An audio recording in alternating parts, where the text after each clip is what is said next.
like that? Where's your head going? How's that?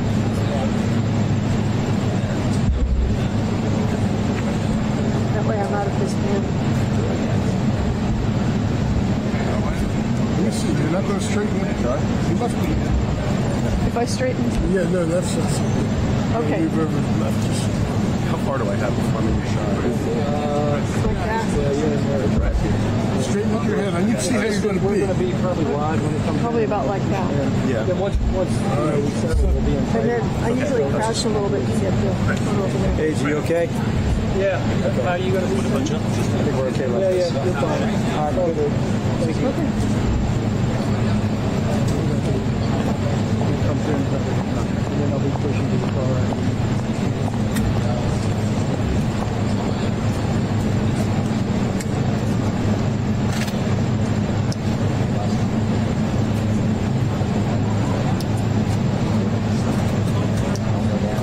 Very much took it in. Yeah. Profit later.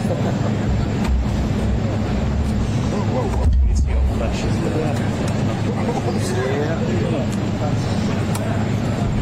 It's gone to Blair House. Got our breakfast. Yeah.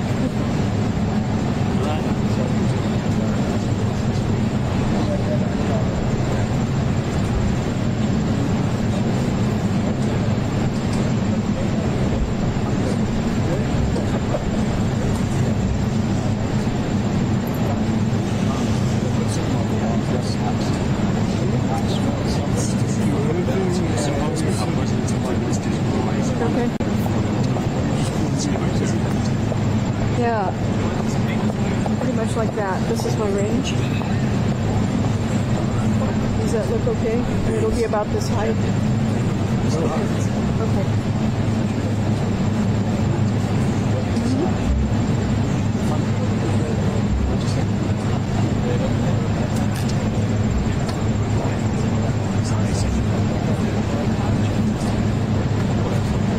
Should be a very British business. That's new to have these guys so close. When the car comes up, because I'm going to pan over. We all have tons of that. Yeah, I'll count it. Watch your leg. Here, I see that right. Thank you. I can squeeze out of the way a little bit too. I can let I'm fine with where you are. These guys. You're out of my range, so. I'll be out of the way.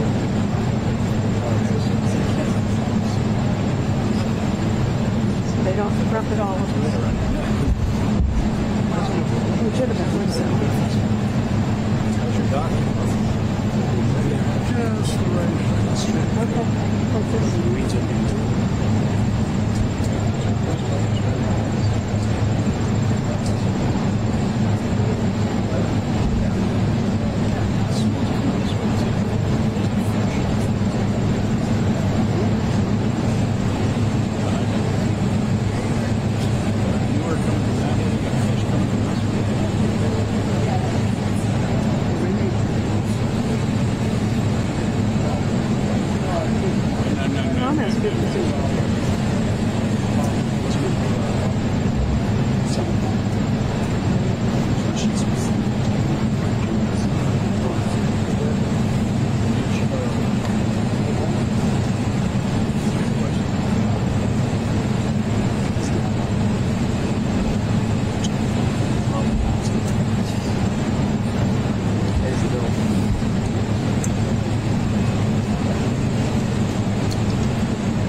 Here, right?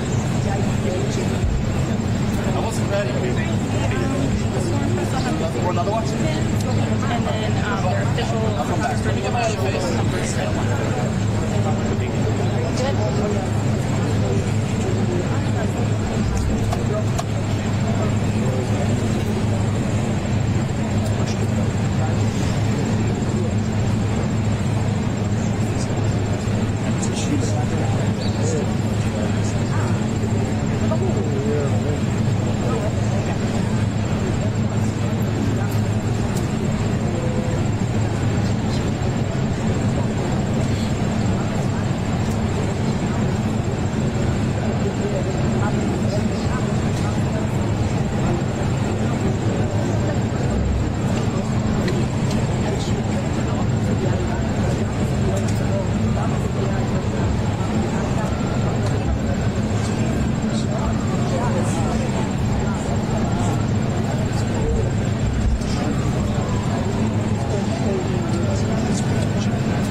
Send me that picture.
John, I heard your caption. Yes. Same again. Feel free. Times two. Yeah. Can you take a picture of you? Social media.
I'm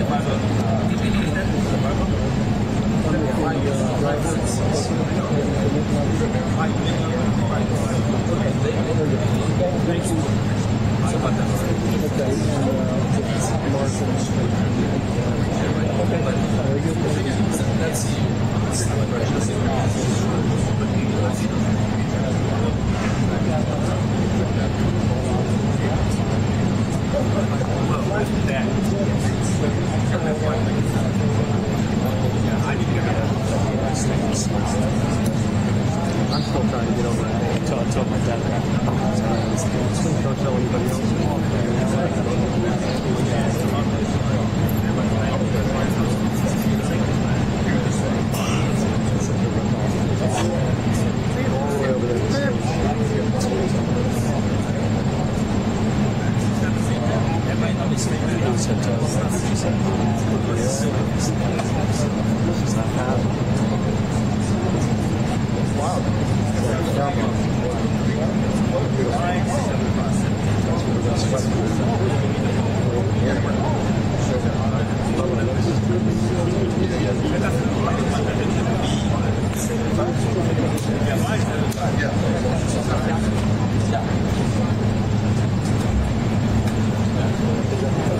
We can't have that.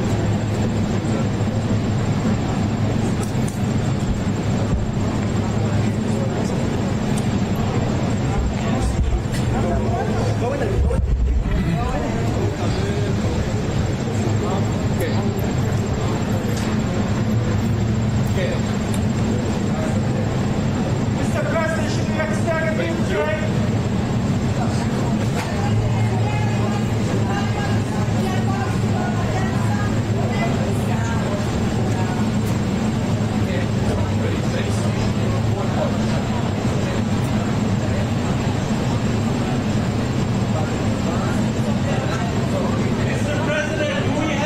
President Trump, are you confident, sir, there'll be peace in Gaza anytime soon?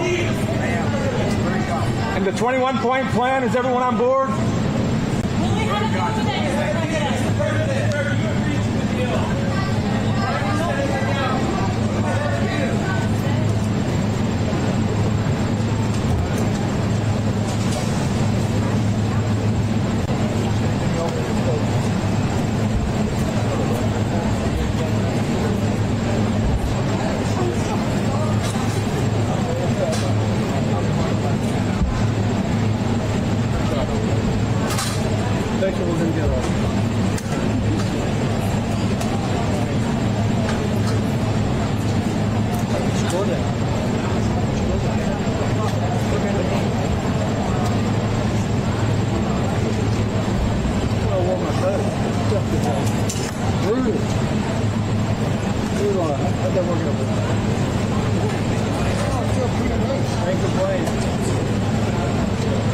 Nice if you give us more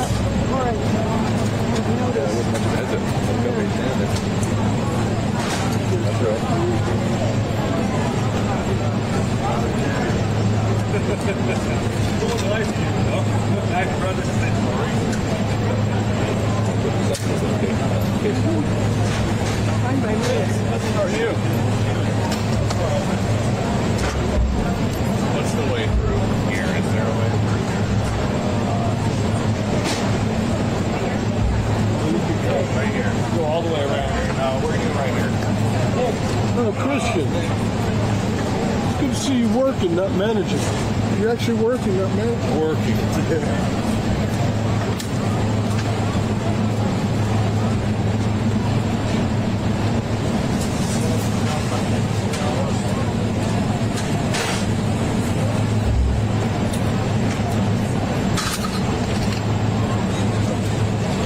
Çıkışı beklemeyeceksen bırak.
Welcome to NTD Evening News. Our top story tonight.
capabilities. Hit the green circle. Toggle down to locks. Green circle. It says none. Hit the green circle. Toggle to power. X out. All it's going through is the phone. Does that make sense? So Power, green circle. So it's selected because it's not highlighted. Red X. All the way out. Okay, but it doesn't lock the sound because you're controlling the volume. Yeah, it's just locking the power. Okay, I'll do the last one. Oh, mic. Turn it on.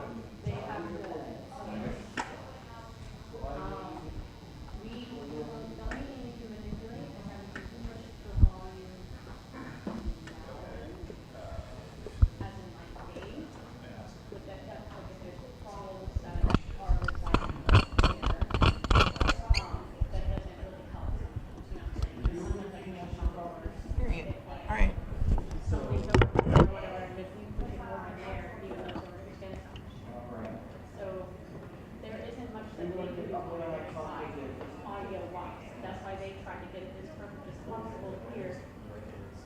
Yeah, there's a push and pull that we're going to have to deal with. Well, who's upstairs? You guys sound really good at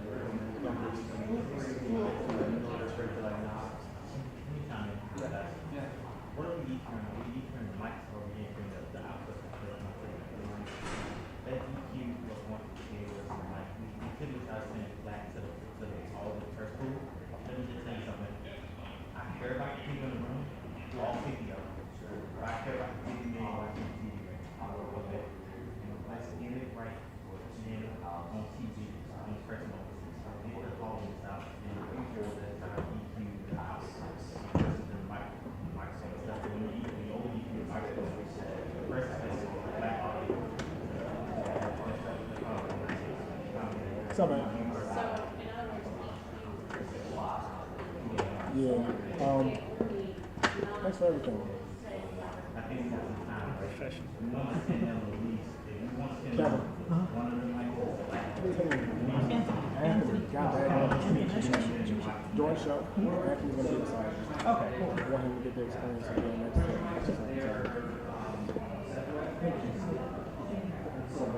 My coach will give you your cue for the news. I want Anthony next to you so you can see a lot. He's going to be standing right there behind you. Okay, cool. Nicole will be over in there to give you your cue. So. All right, cool.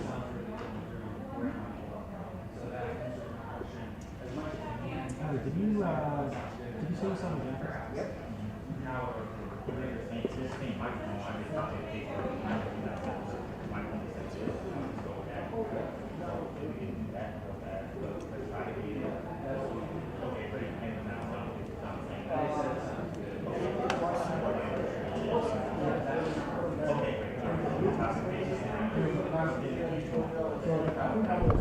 This one's not chosen back. What? Jacket? No, jacket.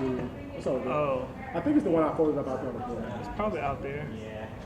Whatever.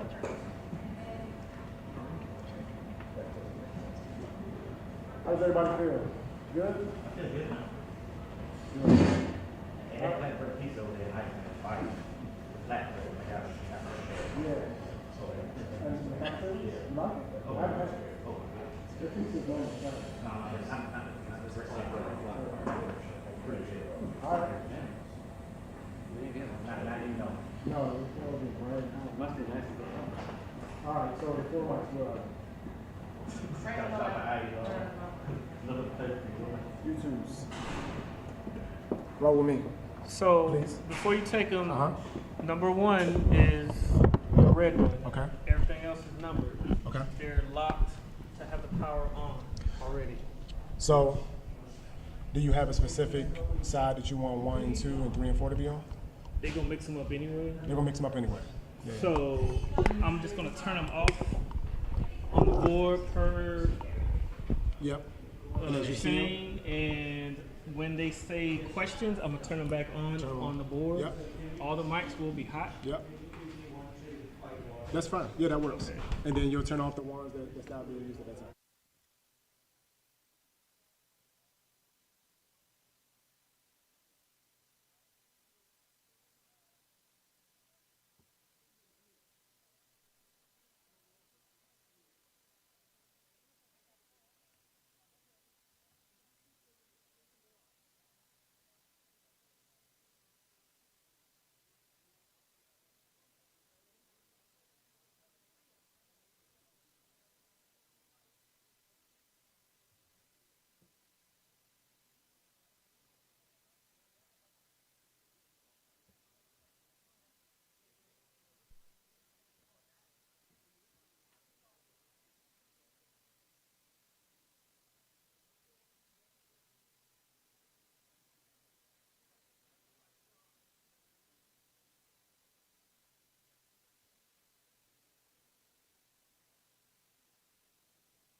Check 1 2. Check 1 2.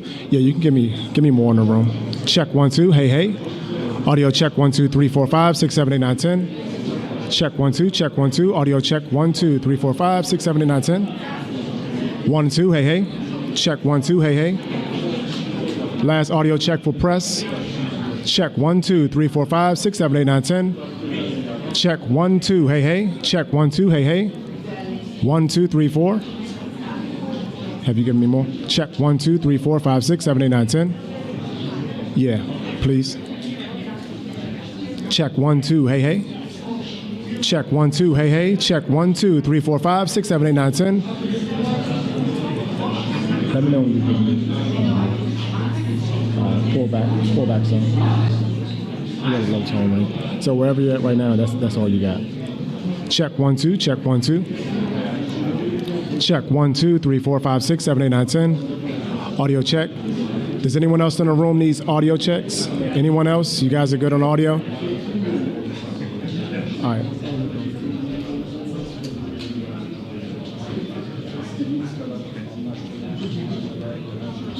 Check 1 2 3 4 5 6. Check 1 2. Hey hey. Check 1 2 3 4 5 6. Check 1 2. Hey hey. Audio check 1 2 3 4 5 6 7 8 9 10.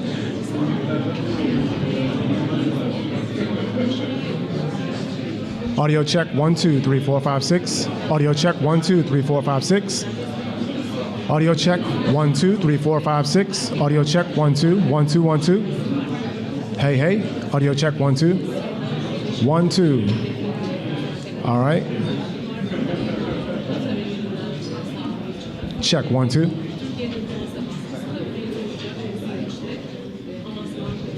Last audio check. Check 1 2 3 4 5 6. 1 2 3 4 5 6. 1 2 3 4 5 6. Yep. Okay. 1 2. Hey hey. Audio check 1 2. Hey hey. Audio check 1 2. Hey hey. Check 1 2. Audio check from POTUS podium. Audio check 1 2 3 4 5 6. Check 1 2 3 4 5 6. 1 2. Let me know when you're good to go. 1 2. Hey hey. Audio check 1 2. Hey hey. Check 1 2. Hey hey. Audio check 1 2 3 4 5 6. Check 1 2 1 2 1 2.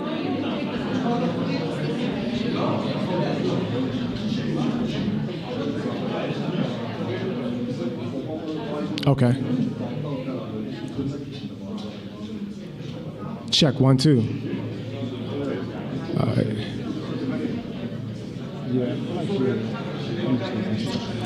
Check 1 2. Hey hey. Audio check 1 2 3 4 5 6 7 8 9 10. Check 1 2. Check 1 2 1 2. Hey hey hey hey. Yeah, that sounds good.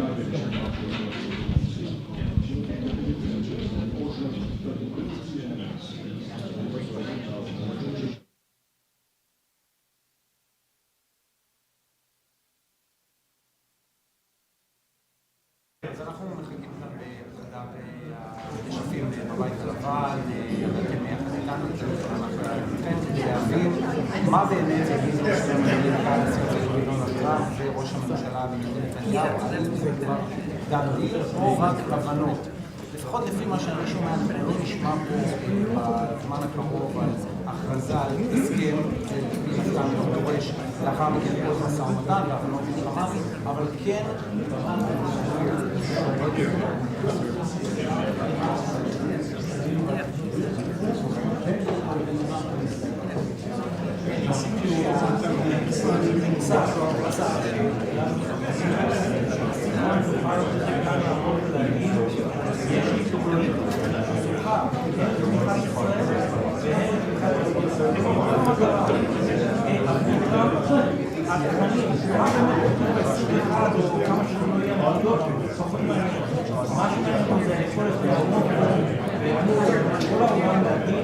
יש לי תוכנית לסיום המלחמה בעזה, גם ישראל מסכימה, גם מדינות העולם מסכימות, ועכשיו חמאס צריך להסכים.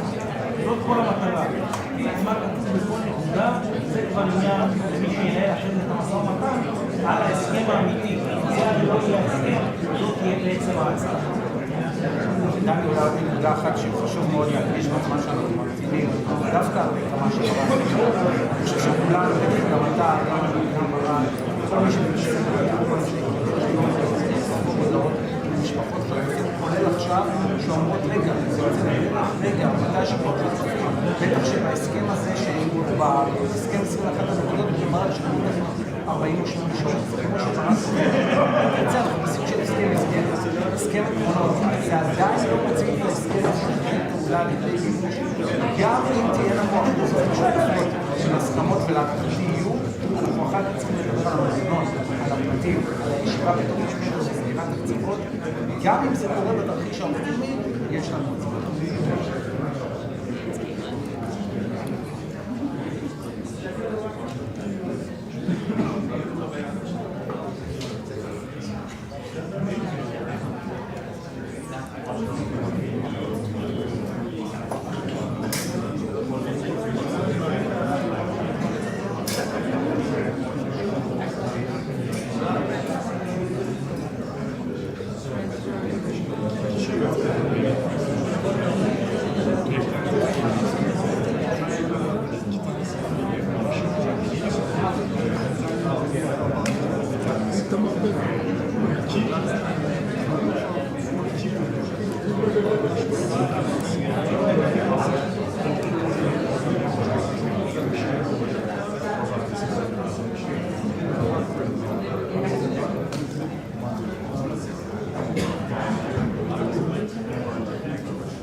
לא נשאר רק במישור גם במישור אחד שזה ככה בטווח מיקרופון אחד קצת מוצאים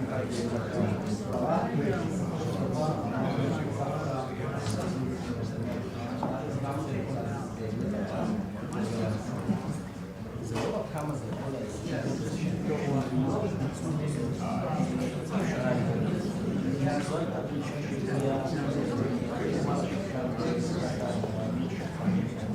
הוא אמר את זה, אל תבואו אליי, להינצו. זה נאמר גם פגשתי באירופה לפני שבוע וחצי, זה נאמר, הוא אמר את זה, זה היה תנאי קטן, בהתחלה לפחות, שיסתכלו את הדרישה הזאת, אמרו לנו על מה להתנצל, להגיד שדבר אבל דווקא בהתייצבות פנימיות בישראל, אנחנו לא מדעו שום דבר. בעצם כן עשינו משהו, זה דבר. הרגנו לא הייתה מטרה של זה, רק בעבר ישראל הדברים מהסוג הזה, אמר מלאף, והיו הדברים עד שעושים את זה על הסם, לא סם.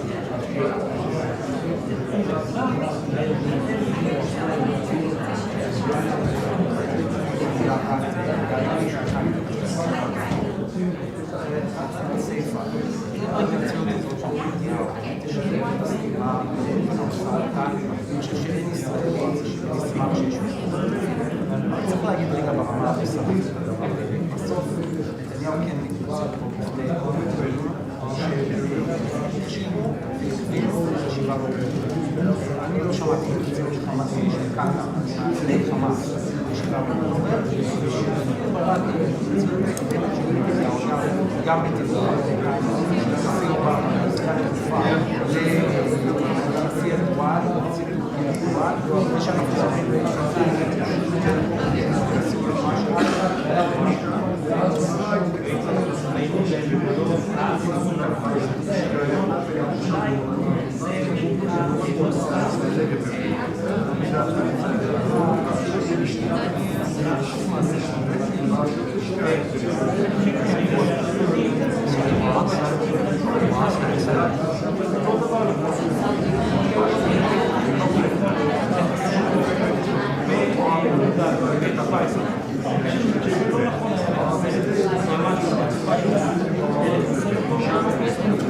שזה לא נכון שישראל למשל אמר מה אני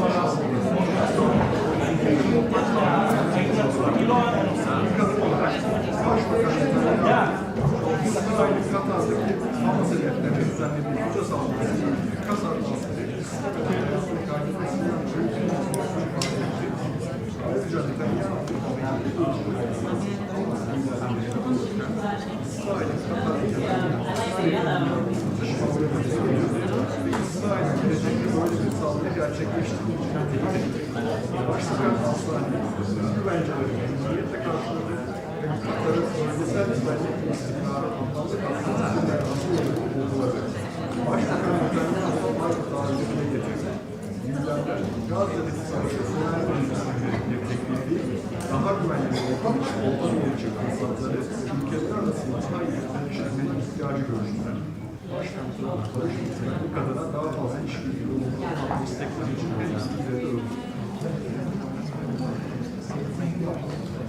that region. It's important to him to bring Israel and Qatar to the table to talk in this meeting. That's a big part of the focus. In addition to trying to bring out the facts of the deal, we are going to learn more about the press conference.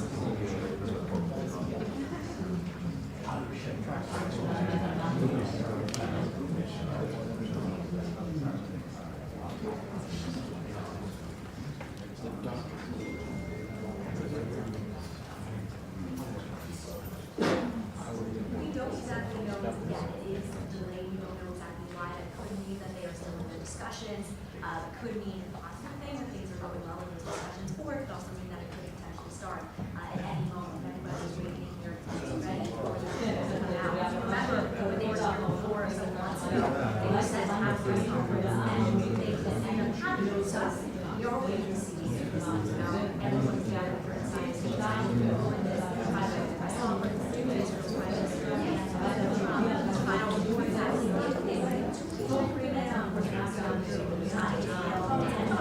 well. Bring it up. Gaza as well, and don't have to Gaza in the future. Somehow take those questions that were sort of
לא, עליתי לזום. שם משהו, אומרים שזה לא עובד טוב, אני מבקשת שיש לפלילים.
כמה זמן הבינו?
אני אזרוק לזה.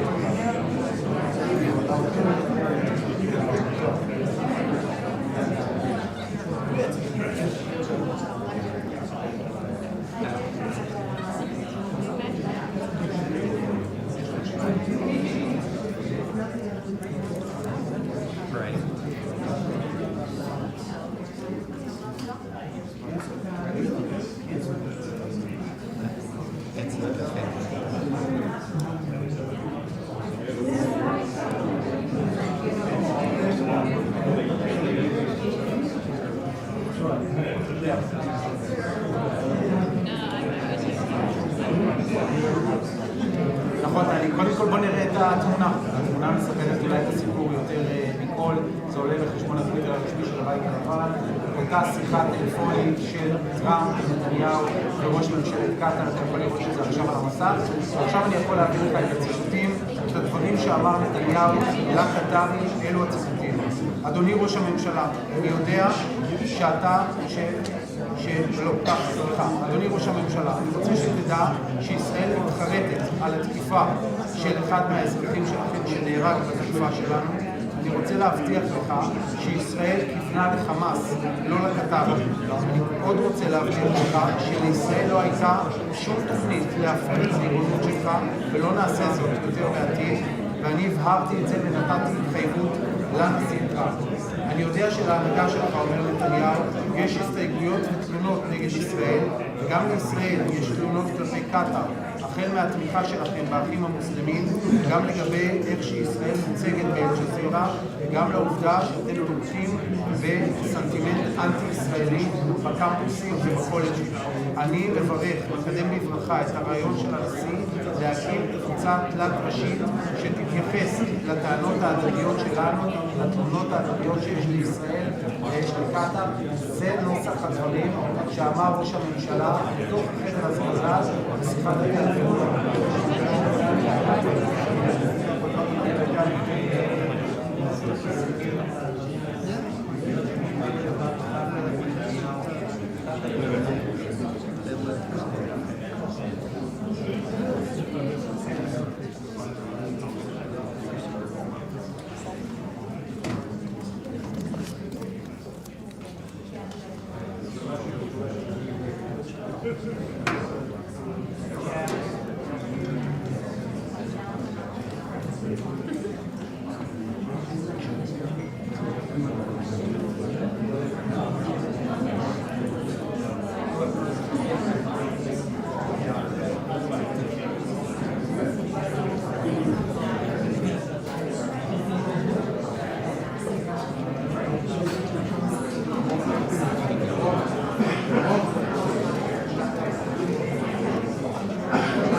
story. I'll tell you the story with Sharansky. So it's the Bush gets elected Tuesday, November 2004. Right. The following Monday, I'm with Netanyahu on a book tour. It just comes out on Monday. Okay. On Tuesday, we're in the American Enterprise Institute. Programmers interviewing for the book. And I'm sitting in this on the floor. And I'm getting my phone, it keeps vibrating.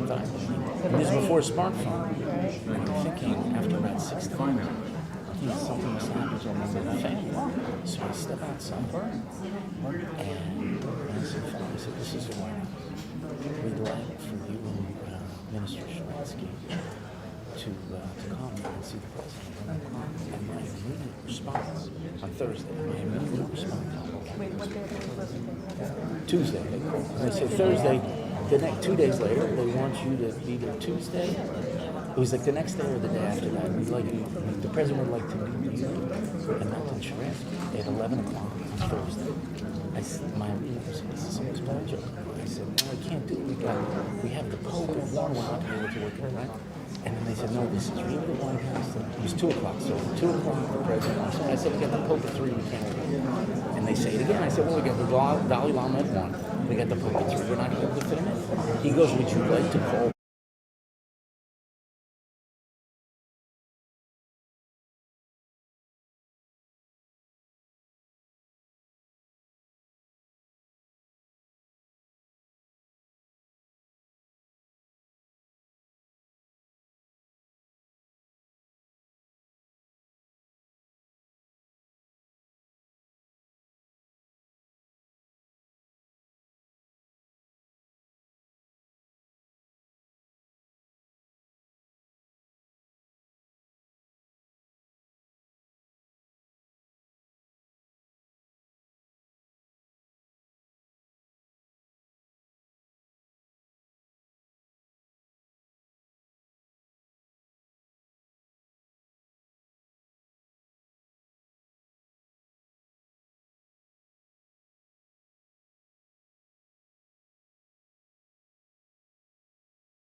The President of the United States and the Prime Minister of the State of Israel.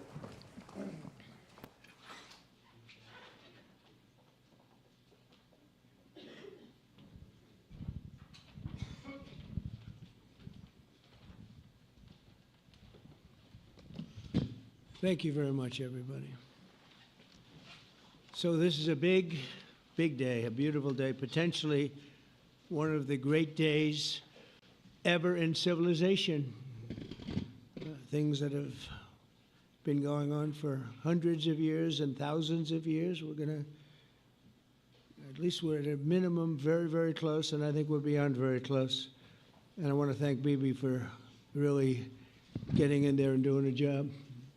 We've worked well together, as we have with many other countries, both of us, with many other countries, which is the only way this whole situation gets solved. And I'm not just talking about Gaza. Gaza is one thing, but we're talking about much beyond Gaza. The whole deal, everything getting solved. It's called peace in the Middle East. So today is a historic day for peace, and Prime Minister Netanyahu and I have just concluded an important meeting on many vital issues, including Iran, trade, the expansion of the Abraham Accords, and most importantly, we discussed how to end the war in Gaza, but it's just a part of the bigger picture, which is peace in the Middle East, and let's call it eternal peace in the Middle East. So this is far more than anybody expected, but the level of support that I've had from the nations in the Middle East and surrounding Israel and neighbors of Israel has been incredible, incredible. Every single one of them.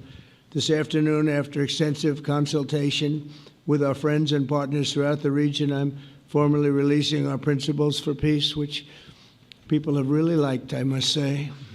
And these are done not just routinely done, these are done with total consideration and working with the nations that we're talking about. All of these nations have made contributions to those suggestions. I want to thank the leaders of many Arab and Muslim nations for their tremendous support in developing the proposal, along with many of our allies in Europe. Europe has been very much involved, and as I was called by many of the European leaders, most of them saying, is this true? Are you really doing peace in the Middle East? This is the most incredible thing we've heard. Some think it's the biggest thing they've ever heard. They called just to find out, was it just a rumor or is it actually done? And then they said, have you spoken to the Arab leaders? Have you spoken to all of the other leaders that we have to get? A lot of people involved in this one. I also want to thank Prime Minister Netanyahu for agreeing to the plan and for trusting that if we work together, we can bring an end to the death and destruction that we've seen for so many years, decades, even centuries, and begin a new chapter of security, peace, and prosperity for the entire region. And I want to just say that my meetings and dialogue that we had with so many countries, Saudi Arabia as an example, the king is a phenomenal person. The Emir of Qatar, he's incredible people. UAE, and that's MBZ and ABZ. We're totally involved. These are the people that we've been dealing with and who've been actually very much involved in this negotiation, giving us ideas, things they can live with, things they can't live with. Pretty complex. I mean, after 2,000, 3,000 years, whatever it is, I guess it's got to be a little complex, or it would have been done a long time ago. The King of Jordan was with us, as you know, in the United Nations. The President of Turkey, President Erdogan, is a friend of mine, a strong man, but a good man. President of Indonesia, somebody who's an amazing leader, Prabowo. He is an amazing leader and respected by everybody. He was in the room with us. We were together with most of these people that I'm mentioning. Others were by phone or the next day. The Prime Minister and the Field Marshal of Pakistan, they were with us right from the beginning, incredible. In fact, they just put out a statement that they fully believe in this pact. It just came out just as I was walking around. They said, sir, you have a big notice from the Prime Minister of Pakistan and from the Field Marshal that they back this 100%. President El-Sisi of Egypt, who's terrific. And these are people I've gotten to know over the years. I mean, I would say it started around 2015 and then went into 2016 when the presidency officially began. But I've known him actually for a long time, and there are in many cases really great men. I can't say in all cases, but I will tell you in many cases they're great men and some great women too. They tend to be mostly men, however, I will say that. But if accepted by Hamas, this proposal calls for the release of all remaining hostages immediately, but in no case more than 72 hours. So the hostages are coming back, and I hate even saying this from the standpoint, doesn't sound right, but it is so important to the parents. The bodies of the young men, I believe in almost all cases, the young men are coming back immediately. I met with parents. The parents felt as strongly about getting the body of their dead boy back as they did as though the boy were alive and well. It's so important to them. And it means the immediate end to the war itself, not just Gaza. It's the war itself. Under the plan, Arab and Muslim countries have committed, and in writing in many cases, but I actually would take their word for it. The people I mentioned, I'd take their word for it. To demilitarize Gaza, and that's quickly.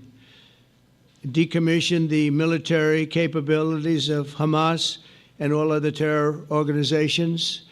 Do that immediately. And we're relying on the countries that I named and others to deal with Hamas.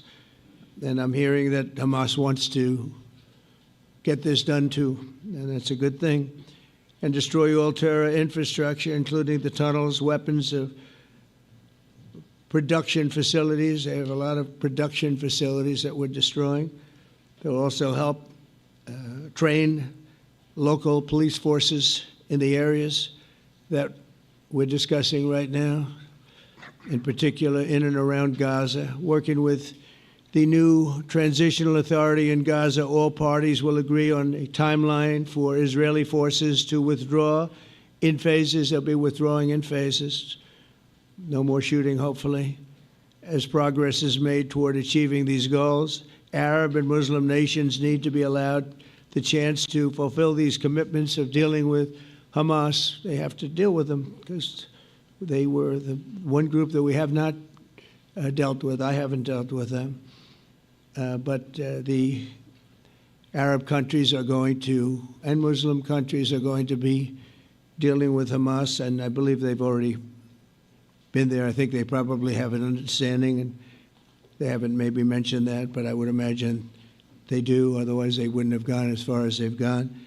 If they're unable to do so, then Israel would have the absolute right and actually our full backing, the U.S. full backing. Marco's here, and a lot of our leaders are here, our great Vice President, Susie Wiles, Steve Witkoff, Jared Kushner. They've been so involved in this process. I don't think anybody else could have done it or even come close. But it's we're right there. We're right there. First time in thousands of years, I think you can probably say, if you really look into it, if you study back, if you're a scholar, you would say thousands of years. Israel would have my full backing to finish the job of destroying the threat of Hamas. But I hope that we're going to have a deal for peace. And if Hamas rejects the deal, which is always possible, they're the only one left. Everyone else has accepted it. But I have a feeling that we're going to have a positive answer. But if not, as you know, Bibi, you'd have our full backing to do what you would have to do. Everyone understands that the ultimate result must be the elimination of any danger posed in the region, and the danger is caused by Hamas. The tyranny of terror has to end, and this is, again, something that we're looking for. This is eternity. This is for forever. To ensure the success of this effort, my plan calls for the creation of a new international oversight body, the Board of Peace, we call it, the Board of Peace, sort of a beautiful name, the Board of Peace, which will be headed, not at my request, believe me, I'm very busy, but we have to make sure this works. The leaders of the Arab world and Israel and everybody involved asked me to do this, so it would be headed by a gentleman known as President Donald J. Trump of the United States. That's what I want, is some extra work to do, but it's so important that I'm willing to do it, and we'll do it right, and we're going to put leaders from other countries on, and leaders that are very distinguished leaders, and we'll have a board, and one of the people that wants to be on the board is the UK former Prime Minister, Tony Blair, good man, very good man, and some others, and they'll be named over the next few days, and it'll be quite the board. Working, everybody wants to be on it now. I don't know if that had anything to do. They named me and everybody else wanted to be on it. I guess they figure, well, he's a soft touch. He'll be easy to deal with. Working with the World Bank and others, it will be responsible for recruiting and training a new government that will be made up of Palestinians along with highly qualified experts from all around the world. Hamas and other terrorist factions will play no role in the board, but they'll play no role in the governance of Gaza at all, directly or indirectly. As you know, thousands of Hamas leaders have been killed and soldiers have been killed, and we can never forget October 7th, but thousands have paid the price for that, and now it's time to get our hostages back and get back to trying to build something that's really great and very important. In our meeting today, Prime Minister Netanyahu was very clear about his opposition to a Palestinian state, and he continuously mentions October 7th, and I understand that. Most people do. And I understand and respect his position on many things, but what he's doing today is so good for Israel. I noticed that they have large crowds gathering in Israel all the time, and they have my name up. They like me for whatever reason, maybe I don't know, but they do like me.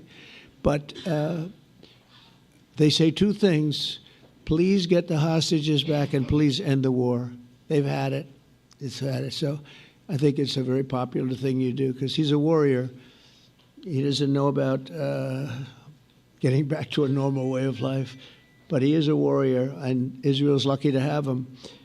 But now the people want to get back to peace. They want to get back to normalization in a true sense. Several countries have foolishly recognized the Palestinian state. As you know, some of our European friends, allies, good people, but they're really, I think, doing that because they're very tired of what's going on for so many decades. They've been presidents and prime ministers for years, and during this time, having to do with the Middle East, all they're doing is talking about the same thing over and over. They want to see it get back.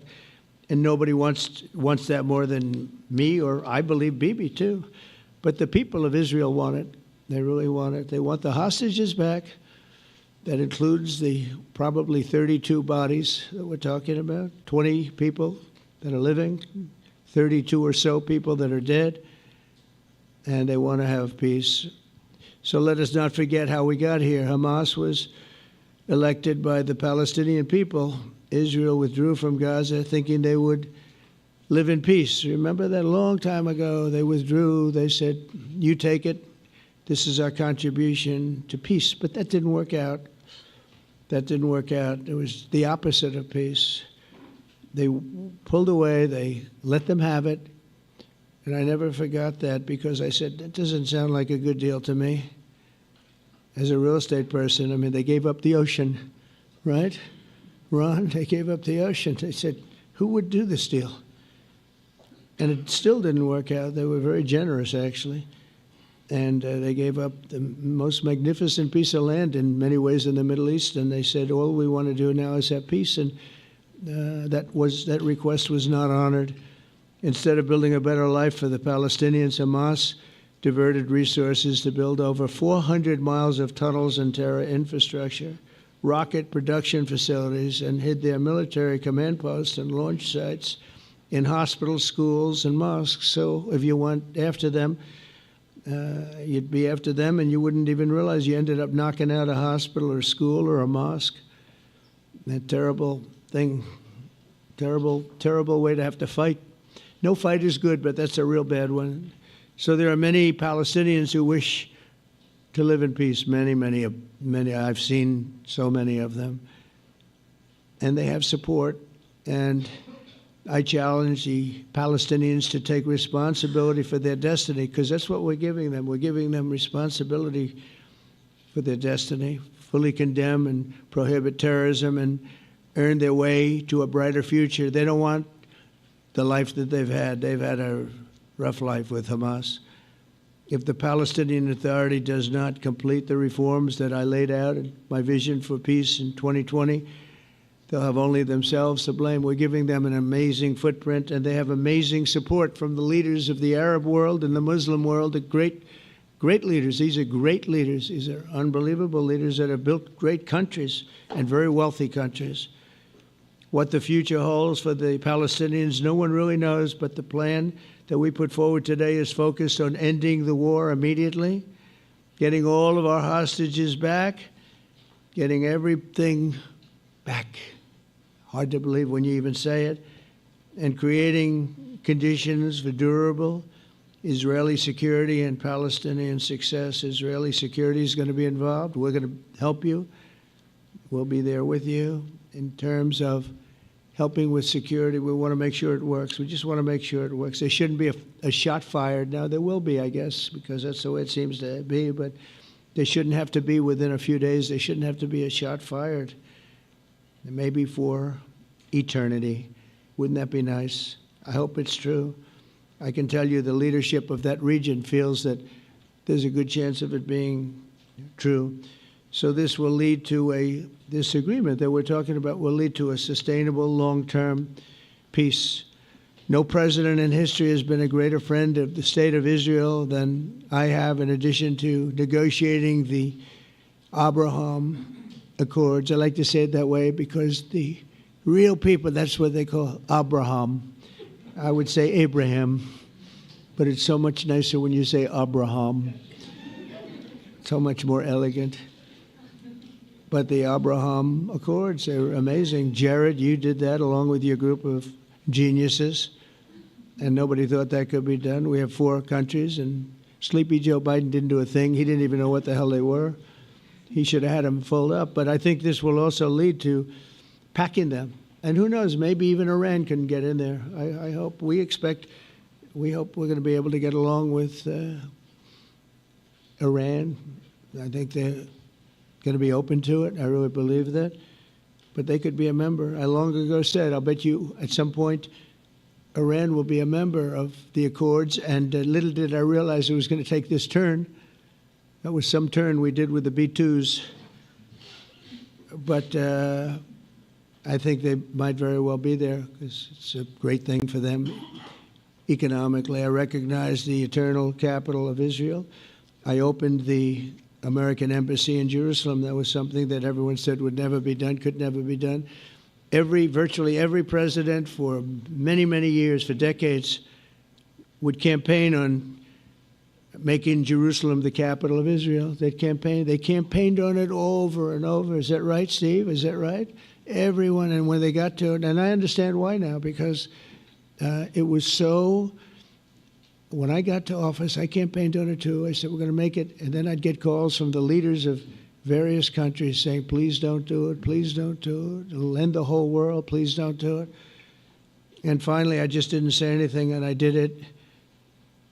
People were calling me before I did it because they heard I was going to do it. And leaders of countries were calling me. And I think it was on a Thursday that I did it. And they'd call me Monday, Tuesday, Wednesday, 3-4 times a day, and I said, tell them I'll call them back on Friday.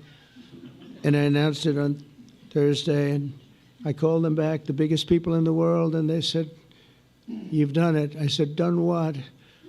"You've made the capital of Israel, Jerusalem, and we wanted to talk yet." I wish you called me a little sooner. Maybe I could have done something about it. So that was a lot easier than getting into an argument, because I knew what they were calling about. And you know what? It turned out to be amazing. Everybody thought it was going to lead to the end of the world, right? The end of the world, Ron, that's what they said. It didn't lead to anything. It just led to something that I promised, and something that was very, very popular for Jewish people and a lot of other people too. I recognize Israeli sovereignty over the Golan Heights, and I cut taxpayer funding to the corrupt United Nations Relief and Works Agency. And United Nations was interesting because, as you know, a few days ago they introduced me. Ladies and gentlemen, the President of the United States. I'm looking at my teleprompter, and the thing was dead, stone cold, dead. The thing's up here. I have a long, beautiful speech to make. I'm back 30 feet back, and I'm saying, they're introducing me. There's nothing on my teleprompter. So, but I made a speech. I actually got good marks. You think Biden could have done that? I don't think so. I don't think he could have done that. I don't think too many people could have done it. But actually, it was actually more of a speech from my heart, if you want to know the truth. I think it was maybe better in certain ways because it was from the heart. It has to be from the heart. Otherwise, you're in big trouble.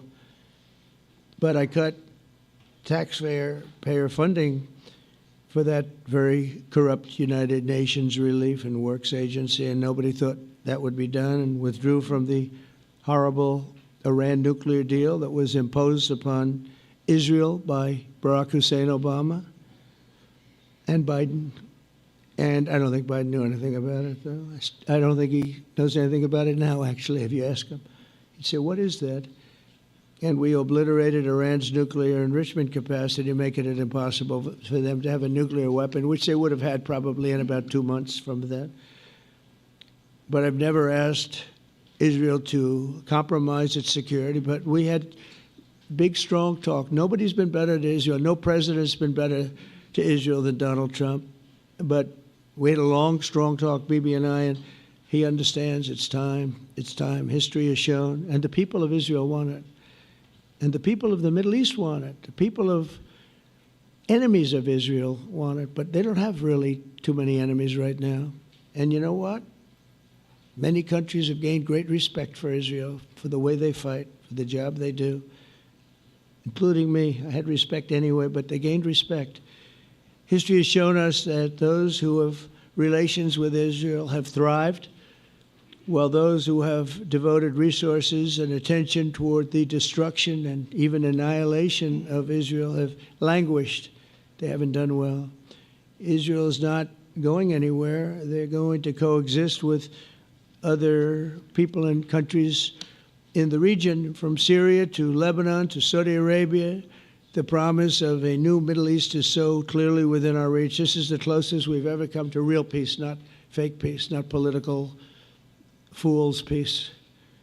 If we can get this difficult problem solved, the opportunities for all within that vast region of this world, it's a vast region, it's unlimited. The Abraham Accords show that all countries are better off when they communicate and work together and embrace new opportunities. I hope Jared and Steve and Susie and Marco and JD, we have great people. I hope you guys are going to work very hard to get these other countries in, because now they have no excuse. There's no longer an excuse. They were somewhere hesitant. And I tell you, the 4 countries that went in, I give them tremendous credit, and it's worked out incredibly well for them. In the same spirit, I'm pleased to report that earlier today we took another important step toward greater understanding in the region. A short time ago, we had a historic phone call in the Oval Office with Prime Minister Tani, who's really a great, great person. So we had a great talk, and I was on the phone, and Bibi was talking. Prime Minister Al Thani was of Qatar. Was there They really had a heart-to-heart conversation. It was a great conversation, I thought. It was productive. It was everything that you need to have something turn out to be successful. And I want to thank Bibi, and I want to thank the Prime Minister. It was fantastic.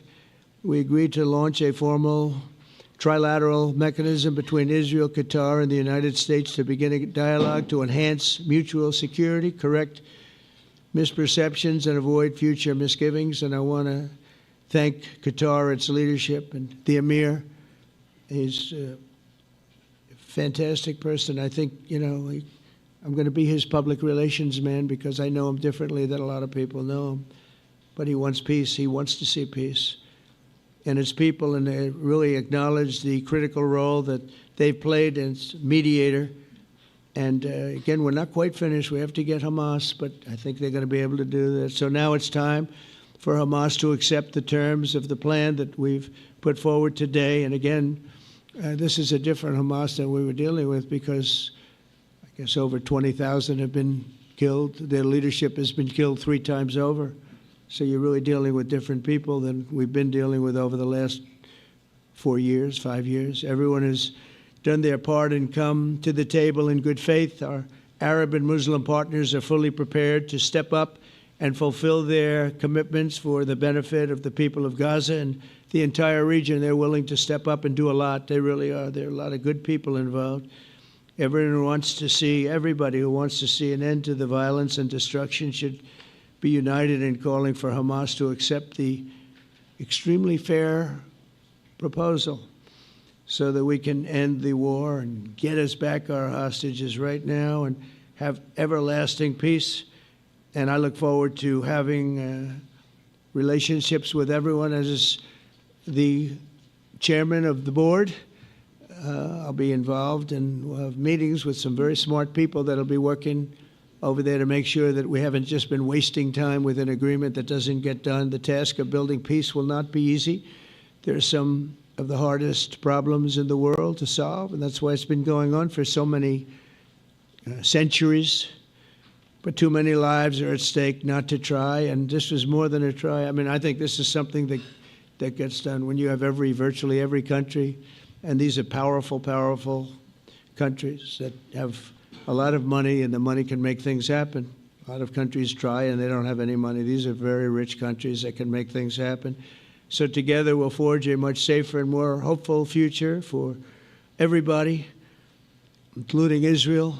And I want to thank Prime Minister Netanyahu for his partnership. And I want to thank all of the leaders, the kings and the emirs and the presidents and prime ministers, people I mentioned. And they've been absolutely fantastic to work with. And it's just happened very quickly. It's happened from a couple of weeks before I had a couple of meetings, but a couple of weeks before we went to the United Nations, and we had some incredible meetings. It all came to place. It all took place, and everybody wanted to be a part of it. I don't have anybody that's saying we don't want anything to do with it. It's just the opposite. And I'll tell you, a couple of years ago, a year ago, I don't think we would have had this kind of participation, Mr. VP, right? I don't think we would have had. It's been amazing. The participation was 100%. Everybody wants to be a part of it. And everybody, those very strong countries, everybody wants it to work. So, Bibi, congratulations on this. I think this will be your crowning achievement, frankly. If this all works out, we think it will. It's going to be your crowning achievement. And I want to thank you very much for being here. Thank you. Please. Thank you. Thank you. Mr. President, first I want to thank you for graciously hosting me once again in the White House. And second, I want to thank you for your friendship and for your leadership. From Jerusalem to Tehran, from the Golan Heights to Gaza, you've proven time and again what I've said many times. You are the greatest friend that Israel has ever had in the White House. And Mr. President, you and I both know it's not even close. While you focus at home on making America great again, your leadership abroad is changing the world for the better, ending wars and advancing peace. I believe that today we're taking a critical step towards both ending the war in Gaza and setting the stage for dramatically advancing peace in the Middle East, and I think beyond the Middle East, in very important Muslim countries. I support your plan to end the war in Gaza, which achieves our war aims. It will bring back to Israel all our hostages, dismantle Hamas's military capabilities, end its political rule, and ensure that Gaza never again poses a threat to Israel. We would not have achieved this turning point without the courage and sacrifice of our incredibly brave soldiers. They fight like lions to defend the people of Israel, and they serve on the front line in the war between civilization and barbarism. Mr. President, when our two countries stand shoulder to shoulder, we achieve the impossible. Just a few months ago, in Operation Rising Lion and Operation Midnight Hammer, we struck a decisive blow against Iran's nuclear and ballistic missile program. Your bold decision to send those B-2s made the region safer and the world safer. Now, under your leadership, we're taking the next step to win the war and expand the peace. Your plan is consistent with the 5 principles my government set for the end of the war and the day after Hamas. Everybody asks, what is your plan for the day after Hamas? Here's our plan. Pass it in the cabinet. All our hostages, both those who are alive and those who died, all of them will return home immediately. Hamas will be disarmed. Gaza will be demilitarized. Israel will retain security responsibility, including a security perimeter for the foreseeable future. And lastly, Gaza will have a peaceful civilian administration that is run neither by Hamas nor by the Palestinian Authority. If Hamas agrees to your plan, Mr. President, the first step will be a modest withdrawal, followed by the release of all our hostages within 72 hours. The next step will be the establishment of an international body charged with fully disarming Hamas and demilitarizing Gaza. I appreciate your willingness to lead the body, Mr. President. I really appreciate it because you have a lot of things to do, and this is important. And it reflects the confidence that this will give everyone, that things will be followed up on all the commitments made. The fact that you're taking this on, I think, helps a lot to make sure that everything flows in the direction that we want. Now, if this international body succeeds, we will have permanently ended the war. Israel will conduct further withdrawals linked to the extent of disarmament and demilitarization, but will remain in the security perimeter for the foreseeable future. I think we should understand that we're giving everybody a chance to have this done peacefully, something that will achieve all our war objectives without any further bloodshed. But if Hamas rejects your plan, Mr. President, or if they supposedly accept it and then basically do everything to counter it, then Israel will finish the job by itself. This can be done the easy way, or it can be done the hard way, but it will be done. We prefer the easy way, but it has to be done. All these goals must be achieved because we didn't fight this horrible fight, sacrifice the finest of our young men to have Hamas stay in Gaza and threaten us again and again and again with these horrific massacres. Mr. President, I was encouraged by your clear statement at the UN against the recognition of a Palestinian state. That would be an outcome that, after October 7th, would reward terrorism, undermine security, and endanger Israel's very existence. As for the Palestinian Authority, I appreciate your firm position that the PA could have no role whatsoever in Gaza without undergoing a radical and genuine transformation. In your 2020 peace plan, which you mentioned just now, you made clear what that transformation requires. It's not lip service. It's not checking a box. It's a fundamental, genuine, and enduring transformation. And that means ending pay to slay, changing the poisonous textbooks that teach hatred to Jews, to Palestinian children, stopping incitement in the media, ending lawfare against Israel at the ICC, the ICJ, recognizing the Jewish state, and many, many other reforms. It won't come as a surprise to you that the vast majority of Israelis have no faith that the PA Leopard will change its spots. But rather than wait for this miraculous transformation, your plan provides a practical and realistic path forward for Gaza in the coming years, in which Gaza will be administered neither by Hamas nor the Palestinian Authority, but by those committed to a genuine peace with Israel. I think this can be not only a new beginning for Gaza, I think it can be a new beginning for the entire region. Under your leadership, we can re-energize, well, I've got to contribute my own, we can re-energize the Abraham Accords. That's what it's called in the original Hebrew, Abraham. Abraham is fine, Abraham, however you want to call it. Under your leadership, Mr. President, we can re-energize the Abraham Accords that we forged 5 years ago. We can expand them to many more Arab and Muslim nations that choose moderation over extremism. I think there's an opportunity here. It's not going to be easy, it's tough going, but I think if we succeed, you're absolutely right. We're going to open possibilities that nobody even dreamed of. But I think we dream of them.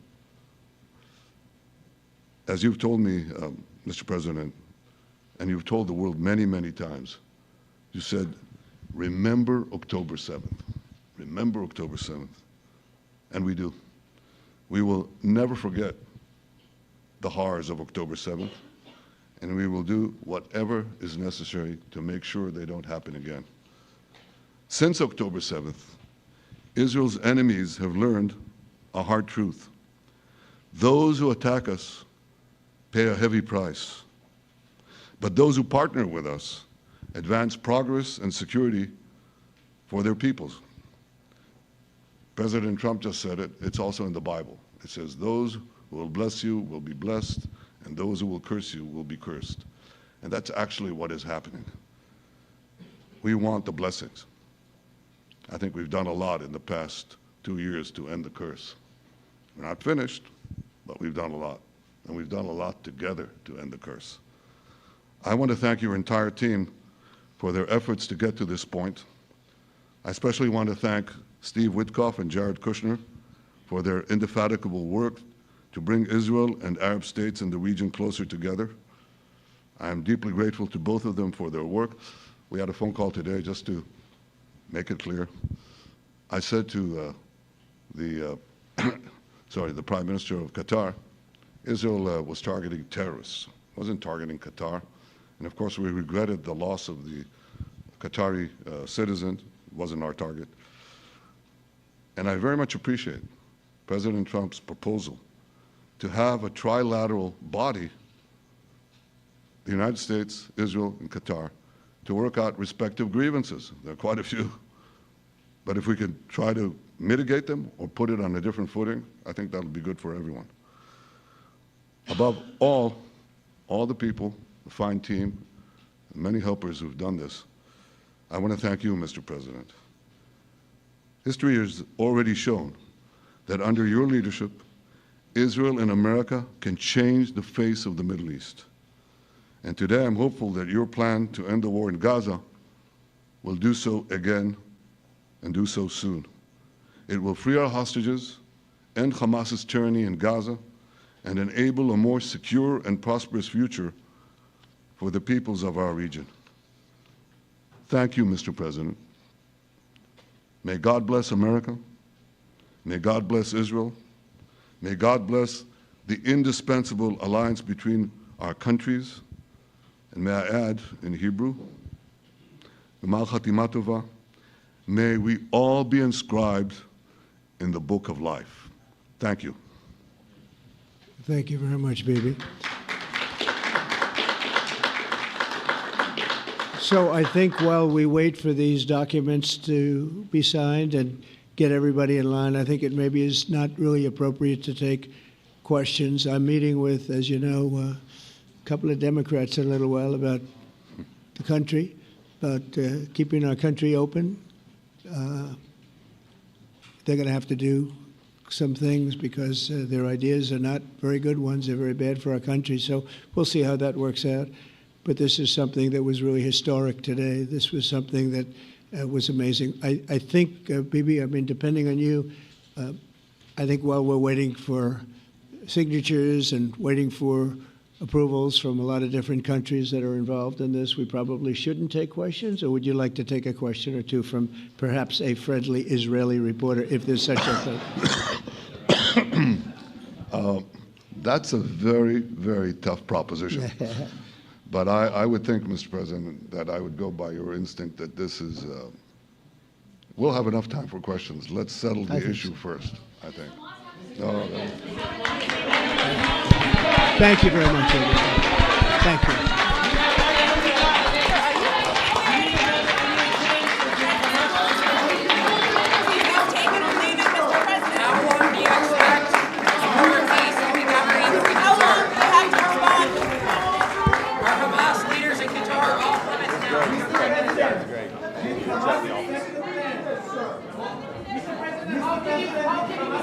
Thank you,